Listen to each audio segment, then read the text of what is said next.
우리 갈릴리 기도회, 갈릴리 만남, 갈릴리 축제를 우리가 펼치고 있습니다. 오늘 대하시니 모든 사랑하는 심령 후에 이 갈릴리 은혜가 넘치기를 주의 이름으로 축복합니다.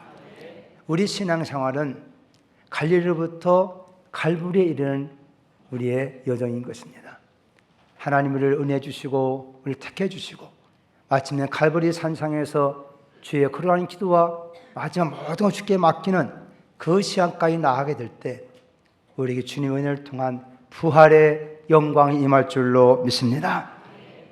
은혜 성경에 갈릴리라는 말이 많이 나오고 있습니다.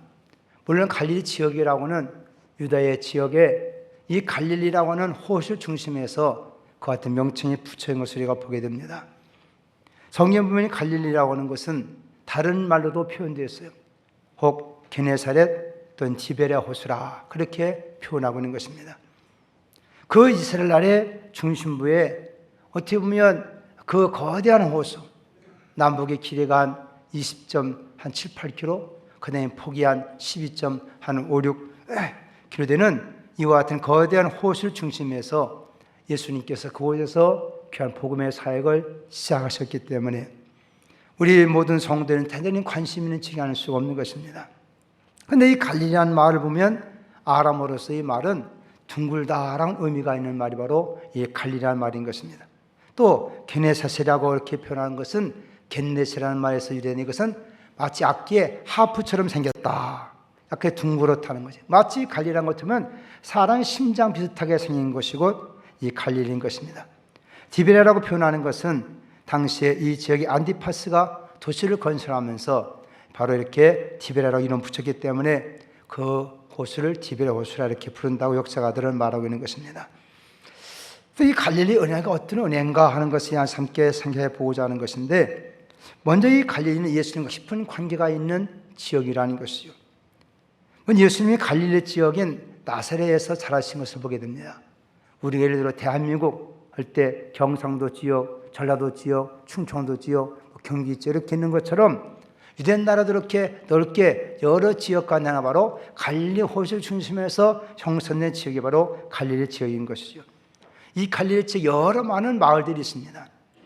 그런데 예수님께서 바로 이 갈릴리 지역에 바로 나사렛이라는 곳에서 예수님이 자라신 걸 보게 돼요. 예수님이 태어나신 곳은 베들레헴 아닙니까? 그러나 헤로드 왕의 박해로 말미암아 애굽으로 피난가셨다가 헤롯 죽고 난 후에 천세에 치료받아서 그분이 갈릴리 지역에 오실 때 그의 본 마리아의 고향인 바로 이 나사렛 예수님이 자라신 것을 보게 됩니다.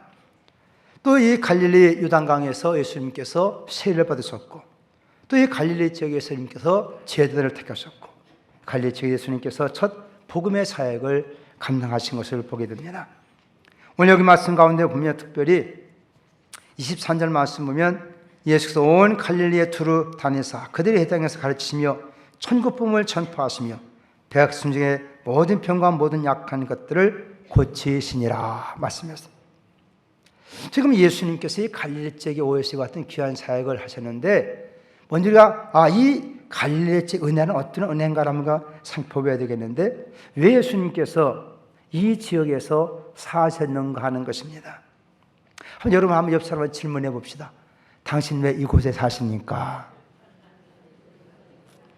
왜 이곳에 사세요? 물론 서울이라는 이 지역, 물론 여러 곳에 오셨지만은 왜 이 창신동에 사십니까? 그냥 어떻게 그냥 바람 따라 물결 따라 살다 보니까 이곳에 와서 사시는 거예요? 저도 충청도에 태어났고, 또 전라도에서 목회 시작하다가, 또 미국의 뉴저지 지역에서 뉴욕에서 사역하다가, 또 이렇게 창신동까지 왔어요. 예수님은 왜 이 갈릴리 지역에 사셨을까? 궁금하지 않습니까? 우리가 말씀 가운데 여기 13절 말씀, 14절 말씀 함께 한번 읽어보겠습니다. 13절, 14절 시작. 나사렛을 떠나 스불론과 납달리의 지역에 있는 헤벤 가버나움에 갔으니 사시니 이는 선지자 이사야를 통해 하신 말씀을 이루려 하심이라.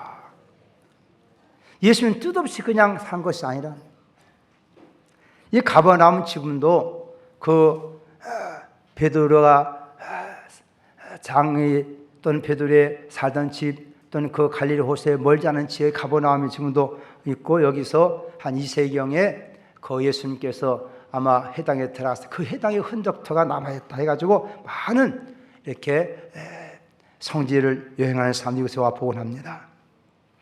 그런데 성령은 예수님이 이렇게 그 갈릴리 지역에 사신 것은 선자 이사야를 통해 하신 말씀을 이루려 하심이라. 아멘.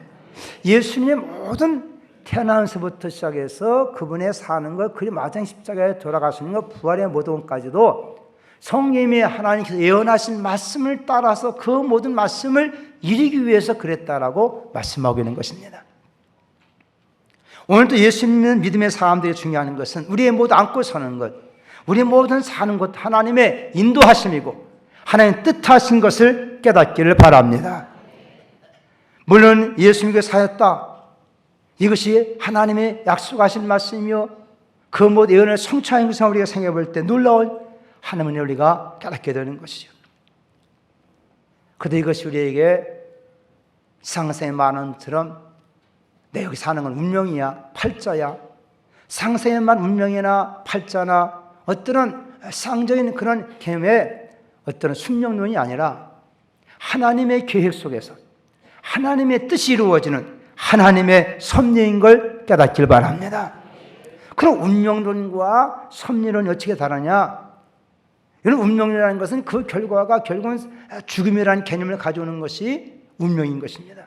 그러나 하나님의 섭리라는 것은 하나님의 하시는 계획이 하나님께서 인간의 그런 감동을 주어서 그 하나님의 하시는 계획 우리가 함께 그 섭리에 참여함으로 그를 이루어서 결국은 아름답게, 결국은 복되게, 결국은 생명으로 나타나는 것이 하나님의 섭리인 걸 깨닫기 바랍니다. 그러면 예수 믿는 믿음의 사람들이가 여러분 이곳 살던 저곳이든 이곳이든 저곳이든 간에 하나님의 나를 인도하고 계시구나, 그 믿음을 갖고 살아야 된다는 것이죠. 그래서 마치 우리로 하여금 하나님께서 우리를 통해 하나님께서 이루고자 하시는 하나님의 뜻을 또 나는 그 믿음으로 말미암아 그 상황 그 시대 속에서 이루어 드리는 것이다. 오늘 여러분 이 안식 하는 것도 마찬가지입니다. 오늘도 이렇게 예성원 목사님 네 분과 또 손녀 따님까지 이렇게 오셨는데 하나님께서 밖으로 인도하시고 또 이까지 인도하신 것도 하나님의 손길이며 뜻인 줄로 믿습니다. 여러분 이 안식 나와서 예배드리는 것도 마찬가지예요. 여러분 마음에 오늘 교회 가야 되겠지. 날씨도 굽고 참 오기 싫은 상황인지 모르지만은 하나님의 성령의 감동이 있을 때 하나님 여러분 다 예수 안에 불러주시고 거룩한 주님의 날 하나 예배하라고 성도를 섬기라고 말씀을 깨달으라고 우리를 불러줬기 오늘 또 그 말씀 이루려고 이곳에 온 사람들의 말로 믿음으로 온 사람인 줄로 믿습니다. 이걸 깨닫는 것이고 하나님의 은혜 아니겠습니까? 여러분 우리가 어떤 곳에 있든 하나님의 선한 목소리를 부름받는 우리들이 우리 신앙생활 모든 일마다 하나님의 말씀을 이루는 삶을 살게 되기를 주님의 이름으로 부탁을 드립니다.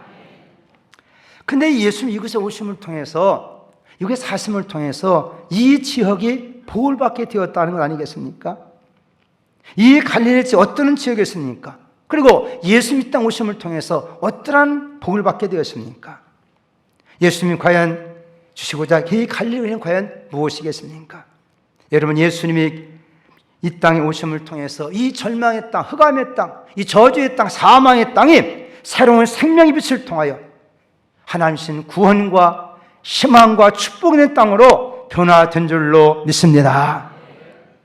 그 결론이 이 지역에 살던 예수의 부름은 제자들이 촌뜨기요 시골에서 살던 무지한 사람들이지만 예수님 만남을 통해 그들이 역사 속 위대한 인물이 된 걸 볼 때 누구는 예수를 만나든 예수가 가는 곳에는 놀라운 하나님의 생명과 기쁨의 역사가 있게 되는구나. 이 놀라운 사실을 우리가 깨닫게 되는 거 아니겠습니까? 그럼 이 갈릴리를 통해 주신 은혜가 무엇입니까? 그것은 다른 것이 바로 구원의 은혜인 걸 믿으시기 바랍니다. 구원의 은혜. 그럼 이 말씀 속에서 우리가 한번 이 지역에 어떻게 하나님께서 은혜 펴주셨는가 우리 한번 15절 16절 다시 한번 읽어보십시다. 15절 16절 시작. 스불론 땅과 납달리 땅과 요단강 저편 해변길과 이방의 갈릴리요 흑암에 앉은 백성이 큰 빛을 보았고 사망의 땅과 그네를 가진 자들에게 빛이 빛이었도다 하였느니라. 이 갈릴리에 임한 은혜는 무엇이냐면 바로 구원의 은혜인데, 이 구원의 은혜는 한번 간단히 몇 가지로 생각해 보고자 하는 것입니다. 한번 따라 합시다. 구원은 약속의 은혜입니다. 구원은 내가 막 원한다고 얻어지는 것이 아니라 기독교의 구원이라는 것, 철저하게 하나님의 약속에 근거한 구원이라는 사실이지요. 하나님께서 어떤 지역에도 어떤 사람, 하나님의 구원의 때가 있다는 것입니다. 그것은 약속의 말씀이 성취되는 것을 우리에게 가르쳐 주고 있습니다. 이 여러분, 여러 지역이면 갈릴리 지역, 어떤 지역이라고 했습니까? 이방의 갈릴리 지역인 것입니다. 이것은 흑암이 있고 사망이 있고 저주의 그늘이라는 곳이라는 것입니다. 그런데 이곳에 예수님 오심을 통해서 빛이 비친 걸 믿으시기 바랍니다. 그런데 이 같은 말씀이 예수님 탄생하기 700년 전에 이사야 선지자를 통해서 예언할 말씀이라는 거예요. 이사야를 통하신 말씀이 이루어졌다고 표현하고 있지 않습니까? 여러분, 성 이사야서 9장 1절에 이렇게 이사야는 성령에 감동하여 예언하고 있습니다. 전에 고통받던 자들에게는 흑암이 없으리로다.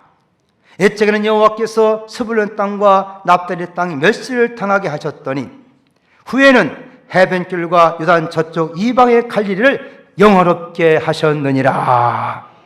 아멘.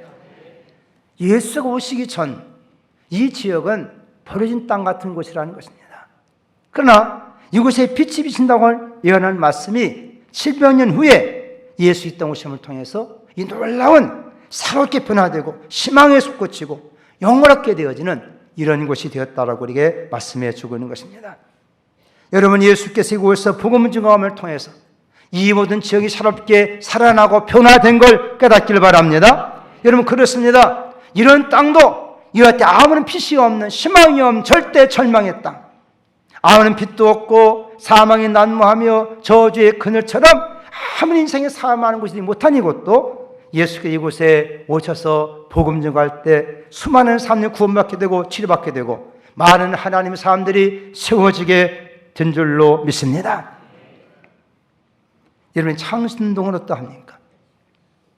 여러분, 1930년도에 이 교회가 처음 시작됐습니다. 일제 지하에 이 땅의 모습 생각해 보십시오. 여기 아마 많은 50년 이상 된 많은 분들이 이 땅에 지가 알 것입니다. 조선시대 이 지역은, 조선시대는 유교를 숭상하고 불교를 배척했습니다. 신라시대는 불교를 숭상했어요.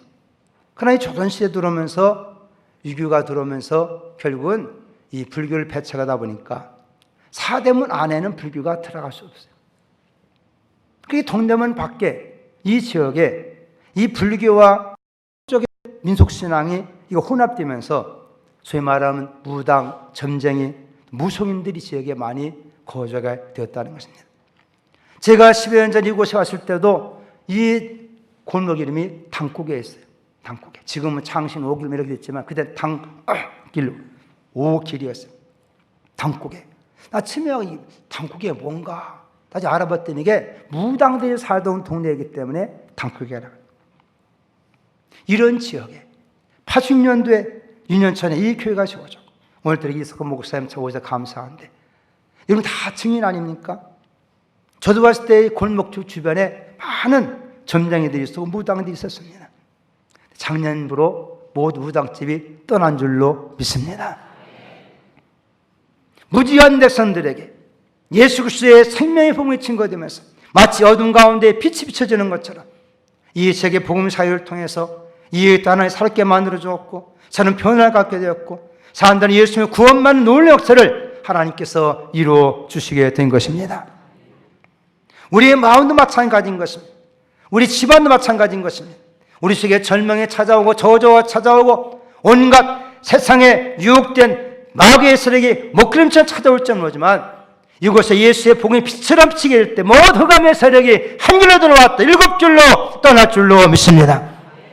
새로운 희망이 생기게 된다는 것입니다. 새로운 생명 역사가 나타나게 된다는 것입니다. 슬픔이 변하여 기쁨이 된다는 것입니다. 저주에 하나님의 큰 축복이 임하게 된다는 것입니다. 이 모든 것 하나님의 약속에 의한 것이라. 우리의 구원도 마찬가지입니다. 내가 기분 좋고 내가 어떻게 구원되는 것이 아니라 우리 예수님을 구원받는 것도 다 하나님께서 이미 성령을 통해서 예언하시고 약속하신 바 된 우리 주 예수 그리스도 믿는 믿음을 통해서 우리가 구원받게 된 줄로 믿습니다. 지금 내 구원의 은혜를 감격하고 내가 지금 예수님을 구원받을지 모르지만 하나님의 계획 속에는 벌써 장세전에 예수 안에서 우리 다 예정해 놓으시고 택정해 놓으셨다가 하늘의 땅이 산에서 이루는 것처럼 그 뜻이 땅에서 이루어질 때 우리에게는 믿음을 통한 하나님의 구원이 선물로 우리에게 주어지게 되는 줄로 믿습니다. 따라서 구원은 빛으로 역사합니다. 오늘 이 지역은 흑암에 앉은 백성이라 그랬어요. 사망의 땅이라 그랬습니다. 그늘에 앉은 자들이라 그랬습니다. 이 삶을 볼 때 아무런 희망도 아무런 꿈도 없는 아무런 생명동이 없는 이와 같은 저주의 땅이라는 것입니다. 그러나 이 하나님의 놀라운 구원이라는 것은 빛을 통해서 우리에게 상징적으로 의미하고 있다는 것을 보고 있지 않습니까? 여러분, 예수님 우리에게 빛이 되는 걸 믿으시기 바랍니다. 요한복음 1장 4절 말씀 보면 그 안에 생명이 있었으니 이 생명은 사람들의 빛이라. 이 빛이 어둠에 비쳤다고 성경은 말씀하고 있습니다. 요한복음 8장 12절 말씀에도 예수께서 또 말씀해 이르시되 나는 세상의 빛이니 나를 따르는 자는 어둠에 다니지 아니하고 생명의 빛을 얻으리라. 요한복음 9장 5절 말씀 보면 내가 세상에 있는 동안에는 세상의 빛이로다. 요한복음 12장 36절 말씀 보면 너희가 아직 빛이 있을 동안에 빛을 믿으라. 그러면 빛의 아들이 되리라. 요한복음 12장 46절 말씀 보면 나는 빛으로 세상에 왔나니 무릇 나를 믿는 자로 어둠에 거하지 않게 하려 함이로라. 어둠은 마귀의 세상입니다. 마귀는 어둠의 세력, 사망의 세력, 저주의 세력을 가지고 모든 인간을 자기의 종으로 삼고 죄를 짓게 만들어 결국은 영원한 파멸에 이끌어가고자 하는 것이 마귀의 나라요, 마귀의 권세 아닙니까? 그리고 이 흑암의 세력, 이 사망의 세력, 이 저주의 세력, 이것의 원흉인 마귀 역사는 이 땅에도 예수의 생명의 나라가 임하게 될 때 이 모든 죽음의 그늘에 앉은 자들이 새로운 하나님의 영광을 보게 될 것이고 모든 음부의 권세 아래 앉은 자들이 하나님의 그런 생명의 빛을 보게 된다는 것입니다. 이것이 곧 빛의 역사 아닙니까? 성경은 말씀합니다. 하나님은 빛이시라. 그에게는 어둠이 조금도 없으시더라. 그 하나님께서 자기 아이 때 보냈을 때 그 예수를 돕는 해라고 표현하고 있고 의로운 해라고 우리에게 표현하고 있다는 것입니다. 누가복음 1장 78절로 79절 말씀 보면 이는 우리 하나님의 긍휼로 인함이라. 이로써 돕는 해가 위로부터 우리에게 임하여 어두움과 죽음의 그늘에 앉은 자에게 비추고 우리 발을 평강의 길로 인도하시리로다. 말라기 4장 2절 말씀 보면 내 이름을 켜는 너에게는 공의로운 해가 떠올라서 치료한 광선을 비추리니 너희가 나가서 예약에 나온 송아지같이 뛰리라. 절망, 흑암, 저주, 사막, 음부 이와 같은 권세의 나라에서 예수님과 내 빛의 나라 이 말씀을 통하여 우리 이와 같은 아름다운 생명과 구원과 축복과 기쁨을 주었으니 이것이 곧 복음을 통해 역사하시는 구원의 은총인 줄로 믿습니다. 여러분, 이 조선의 땅 어땠습니까? 이스라엘 한 자가 700년 전에 했던 저 갈릴리 지역이 예수를 통해서 복음의 새로운 은총의 땅이 된 것처럼 이 땅도 130년 전에 미국의 젊은 선교사 언더 선교사가 이곳에 왔습니다. 그는 1885년 4월 5일 제문포에 첫 발을 내딛게 되었어요. 그리고 이 땅을 두루 살펴보는 가운데 그는 큰 낙심과 절망에 빠져 있는 것입니다. 그러면서 미국의 선교부에 기도 요청을 하면서 기도 편지를 보낸 내용이 있습니다. 그 내용이 그러한 내용입니다. 배지 않는 조선의 마음. 주여, 이곳은 아무것도 보이지 않습니다. 주님, 메마르고 가난한 땅, 남한굴이 시원하게 자라오지 못하고 있는 땅, 저들 이 땅으로 옮겨 심으셨습니다. 그 넓고 넓은 태평양을 건너왔는지 그 사실이 기적입니다. 주께서 붙잡아 뚝 떠들어 놓으신 듯한 이곳, 지금은 아무것도 보이지 않습니다. 보이는 것은 고집스럽게 얼룩진 어둠뿐입니다. 어둠과 가난과 인수에 묶여있는 조선 사람뿐입니다. 그들은 왜 묶여있는지도 고통하는 것도 모르고 있습니다. 고통을 고통인지 모르는 자에게 고통을 벗겨주겠다고 하면 의심부터 하고 화부터 냅니다. 조선 남자들의 속셈이 보이지 않습니다. 이 나라 조정의 내심도 보이질 않습니다. 가마를 타고 다니는 여인들을 영영 볼 기회가 없으면 어쩌나 합니다. 조선의 마음이 보이지 않습니다. 그리고 저희가 해야 할 일이 보이질 않습니다. 그러나 주님 순종하겠습니다. 겸손하게 순종할 때 주께서 일을 시작하시고 그 하시는 일을 우리들의 영적인 눈이 볼 수 있는 날이 있을 줄을 믿나이다. 믿음은 바라는 것들이 실상이요 보지 못하는 것들이 증거니라고 하신 말씀을 따라 조선의 믿음의 앞날을 볼 수 있게 될 것을 믿습니다. 지금 우리가 황무지 위에 맨손으로 서 있는 것 같사오나, 지금 우리가 서양 귀신 양귀자라고 손가락질 받고 있사오나, 저희들이 우리 영혼과 하나인 것을 깨닫고 하늘나라의 한 백성 한 자녀임을 알고 눈물로 기뻐할 날이 있음을 믿나이다. 지금은 예배드릴 예배당도 없고 학교도 없고 그저 경계의 의심과 멸시와 천대함에 가득한 곳이지만 이곳에 머지않아 은총의 땅이 되리라는 것을 믿습니다. 주여 오직 제 믿음을 붙잡아 주소서. 한 26살 먹은 언도 선교사이와 같은 본국을 향해서 기도 요청한 기도의 시인 것입니다. 여러분, 이러한 기도가 마침내 130년이 지난 오늘 이 땅에는 이 그리스도의 빛이 비심을 통해 새로운 역사를 이룬 줄로 믿습니다. 일제치하의 고통 가운데 독립에 대한 의지를 불태웠고 무지한 백성의 한국을 고집하며 학교를 세우고 고아원을 세우고 병원을 세우고 교회를 세워가면서 오늘 이 땅에 이렇게 130년 만에 세계 속에 아름답게 발전한 대한민국이 된 줄로 믿습니다. 할렐루야! 복음의 빛이 들어갈 때 모든 절망과 어둠의 세력이 떠나게 되는 줄로 믿습니다. 무지함과 비리가 떠나게 되는 줄로 믿습니다. 새로운 생명 역사가 일어나고 구원의 역사가 일어나고 슬픔이 많아요 기쁨이 되는 줄로 믿습니다. 누가 이와 같은 하나님이시는 이 구원의 은혜를 받을 수가 있겠습니까? 따라합시다. 구원은 회개하는 자에게 주시는 선물입니다. 우리 한번 17절 말씀을 같이 한번 읽어보십시다. 17절 시작. 이때부터 예수께서 비로소 전파이르시되 회개하라 천국이 가까워하느니라 하시더라. 지금 여기 말씀처럼 흑암의 백성, 사망의 땅, 저주의 근에 앉은 자들, 이거는 한마디로 마귀의 속복 안에 있는 사람인 것입니다. 마귀에게 속한, 마귀의 나라에 속한 자라는 것입니다. 오늘 성경은 이와 같은 곳에 천국이 가깝다고 선포하고 있지 않습니까? 천국은 어떤 것입니까? 천국은 어둠이 없는 것이 천국인 것입니다. 천국은 사망이 없고 생명이 넘치는 것이 천국인 것입니다. 천국은 저주가 없고 영원한 복락인 것이고 천국인 줄로 믿습니다. 이 하나님의 구원이 천국을 이 땅에 임하게 된다는 것입니다. 세상 나라가 마귀의 손에 있다면 천국의 왕은 예수님을 믿으시기 바랍니다. 그래서 바로 그동안 역사적으로는 그들이 황제를 섬기고 그들이 왕을 섬긴 것을 빗대어서 부어진 영적 세계에도 이 어둠과 사망과 저주의 그늘에 매어 사는 사람들은 바로 마귀를 섬기는 우상을 섬기는 백성이라는 거예요. 이제 하나님의 영원한 나라가 임하실 것이고 천국이라고 우리에게 말씀해 주고 있는 것입니다. 그러므로 회개하라 천국이 가까웠다는 말씀 무슨 말씀입니까? 우리가 진짜 우리의 마음을 새롭게 돌이켜서 우리의 삶의 방향을 바꿔서 이제는 예수를 우리의 천국의 왕으로 모시는 결단이 있어야 된다는 걸 깨닫기 바랍니다. 할렐루야. 예수가 우리 영적인 왕인 걸 믿습니까? 믿기 위해서 모여서 그 이름을 송축하게 영광을 돌리며 그의 말씀에 우리가 순종하게 되는 줄로 믿습니다. 그리고 회개는 무엇입니까? 새로운 나라가 도래함에 대해서 회개하지 말씀 무슨 말씀일까요? 이건 단순한 어떤 감정의 변화나 자기 어떤 죄에 대한 슬픔만 말씀하고 있는 것이 아닌 것이 분명한 것입니다. 여기 회개라는 것은 분명하게 표현한다면 너는 이제는 나라를 바꾸라는 것입니다. 할렐루야. 죄악의 나라, 마귀의 나라지 그걸 바꿔서 방향을 틀어서 천국을 영접하라는 것입니다.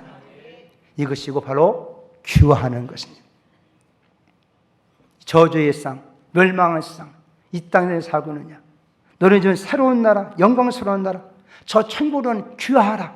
국적을 바꾸라. 아멘. 이것이 바로 회개의 참된 의미인 것입니다. 단순 어떤 희심의 정도나 어떤 우리가 후회하는 마음 이거 정도가 아니라 여기 해는 적극적인 새로운 나라가 도래하기 때문에 이 나라가 맞이하라고 하는 분명한 말씀 아니겠습니까? 그렇습니다. 우리 예수 이 땅에 오신 것은 의인을 부르는 것이 아니요 죄를 불러서 해각해 해서 이 땅에 오셨다 말씀하고 있습니다. 예수의 빛된 말씀이라는 것은 복음이라는 것으로 하여금 회개하는 말씀이고, 회개하지 않으면 망한다고 성인에게 말씀하고 있습니다. 그러나 우리가 회개하고 돌이키면 하나님을 부르시고 하나님의 백성으로, 하나님의 자녀로 삼아 주시는 것입니다. 이런 자들에게 천국이 많은 걸 믿으시기 바랍니다. 그래서 이와 같은 천국을 소유한 사람들이 삶 속에 잘못하고 회개할 때 용서해 주시고, 이와 같은 천국을 소유한 자 하나님께 그 증거를 우리에게, 성령 우리에게 선물로 주시는 것입니다. 할렐루야. 이런 은혜가 우리에게 넘치기를 주의 이름으로 축복합니다. 여러분, 한편또 우리는 우리 지역에 이런 그리스도의 은혜를 깨닫지 못하고 살아서 얼마나 많이 짰습니까? 자기네 세상의 활락을 따라 잘 사는 생각했지만 그들의 영적인 상태는 어둠에 매여 있고 사명에 매여 있고 저주에 매여 있어서 그 안에 매여 꼼짝도 하지 못하는 이와 같은 많은 삶이 있지 않겠습니까? 우리 어머니와 같은 은혜를 받으려 한다면 우리는 또한 근본이 살 수 있는 기간 동안에 우리 주변의 안타까운 영혼들을 위해서 우리 가정 식구가 되었던, 믿다가 또한 믿지 않은 형제가 되었던 많은 삶에 다시 한번 예수의 복음을, 빛을 전해야 될 줄로 믿습니다. 우리의 소리가 갈릴리 기도를 하고 있는 것입니다. 우리의 갈릴리 만남의 주를 하고 있는 것입니다. 우리 각자의 마음속에 내가 받은 빛을 내가 누구에 전할 수 있겠을까? 믿다가 쉬는 영혼들들, 믿지 않는 영혼들에게도 이 귀한 주님의 은혜를, 복음을 전해서 함께 구원의 은혜를 주시는 우리 모두가 되기를 주의 이름으로 축복합니다. 한편 우리는 지금 남북 간의 긴장 관계 속에 있습니다. 여러분이 안들어 평양은 제2의 예루살렘만큼 우리가 얼마나 큰 부흥을 이뤘던 곳이고 저 평양 땅 아닙니까? 그러나 지금은 하나님 잃어버렸습니다. 공산주의 체제와 김일성 주체상을 말이며 곳곳마다 김일성 우상화의 일들이 펼쳐지고 있고 지금 남북간에도 긴장된 상황 속에 있지 않습니까? 주여 저 북한에게도 빛이 비치게 하여 주옵소서. 김일성 우상의 모든 우상이 다 무너지게 만들어 주옵소서. 바벨론 왕국의 강한 권사들이고 유다 나라 이스라엘 다 점령했지만 다니엘과 세 주인공 가서 그네에 거하면서 기도했고 느부갓네살 왕의 신상을 세워놓고 절하게 만들었지만 그러나 그 신상이 마침내 무너진 것처럼 북한의 김일성 우상화도 무너지게 만들어주시고 모든 인민들이 구원의 빛을 보게 하여 주옵소서. 우리는 이 시대의 사명가들과 한국교회 성도들이 기도해야 될 줄로 믿습니다. 성경이 우리가 말씀합니다. 이런 땅에도 하나님께서 은혜의 빛이고 빛이심을 통해서 영원롭게 하시는 도다. 갈릴리에 살던 사람들은 이거 예수 만남을 통해서 그들의 세상에 놀라운 변화를 가져오는 것입니다. 그 대표적인 사람이 바로 베드로라는 사람인 것입니다. 갈릴리 어촌의 가난한 베드로, 어부였던 베드로, 이분이 예수 만남을 통해서 역사에서 얼마나 위대한 하나님의 일을 이루시는 아름다운 사람으로 쓰여받지 않습니까? 이번 우리가 부활절을 통해 우리가 부활절 우리 칸타타의 바로 이 제목과 주제가 바로 베드로인 것입니다. 여러분, 별별 요놈의 삶도 예수 만나게 됐을 때 놀라운 사람으로 변화되는 것이고 역사의 위대한 사람으로 쓰임받게 되는 것이고 하나님 내 존귀한 자로 체험받게 되는 것입니다. 혹시 우리 마음속에도 삶 속에 닥친 미래의 불안함, 초조함, 걱정, 염려, 근심이 있습니까? 오늘 예수를 통해서 여러분 속에 혹 찾아온 모든 어둠의 세력이, 흑암의 세력이 떠날 수 있기를 주의 이름으로 축복합니다. 오늘 이 시간 예배의 시간을 통해서 여러분 마음이 하나님 은혜에 임해서 오늘도 삶의 두려움도 있고 미래의 불확실성은 공포감도 있고 어떻게 살을 짜지 못하는 나약함 속에서 절망에 빠진 분들도 오늘 예수의 빛을 내게 비춰주옵소서. 내 안에 주님이 들어오시옵소서. 주님이 나의 왕이십니다. 믿고 나갈 때 하나님 구원의 역사가 임하게 되는 것입니다. 이런 축복이 있기를 예수님의 이름으로 축원합니다. 주님 오늘 이곳에 임하여 주옵소서. 저 갈릴리 땅에 오셨던 주님이 여기한 시간 이곳에 임재해 다시 우리의 마음속에 빛을 역사해 주시옵시고 우리 속에 모든 저주와 모든 사망과 모든 흑암의 세력이 떠나게 만들어 주시옵시고 의와 평강과 생명이 합동하며 슬픔이 변해 기쁨 되게 만들어 주시고 절망이 변해 절대 희망이 되어지는 성령 충만함을 부어 주옵소서. 예수님의 이름으로 감사하며 기도 올리옵나이다. 아멘.